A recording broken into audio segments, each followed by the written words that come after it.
Kilalang putahe ng mga Ilocano ang bagnet. Pero alam nyo bang pwede rin itong gawing salad? Olive oil, bawang at bagoong ang kamatch nitong dressing. Matakam sa balitang hatid ng ating kapuso, si Mikael Daez.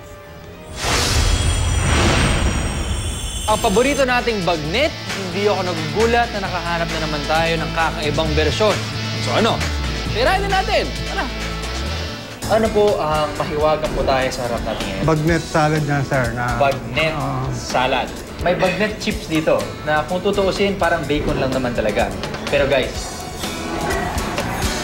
sarap. Bagnet na manipis yung hiwa. Prinito. Wow. Isang cup lang ito sa putahe natin, yung bagnet salad. Actually, nanggaling yan sa Ilocos eh. Delicacy ng mga yung bagnet eh. So, in-improve lang dito sa Via Maria ni Miss Barreto na ginawa niya salad. So, yung bagoong balaya na from the Batangas, balayan dressing, sir. So, nag-isa siya ng bawang with olive oil. Kasama yung bagoong. Dahil may halo itong bagoong balaya, hindi nalalayo ang lasa nito sa KBL ng mga Ilocano. Ang kamatis, bagoong at lasuna o sibuyas na perfect na partner ng kanilang bagnet bilang pantanggal umay. Ang pinakasikreto raw para maging masarap ang salad nito ang panatilihing fresh ang lahat ng sangkap at ang pagiging malutong ng bida ng salad nito, ang bagnet.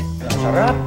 Napapansin mo kung yung bacon, may may alat yung bacon eh. Parang preserved na siya. Ito fresh, alam, bagnet talaga. Gusto niyo matuwa, ito ang hanapin ninyo.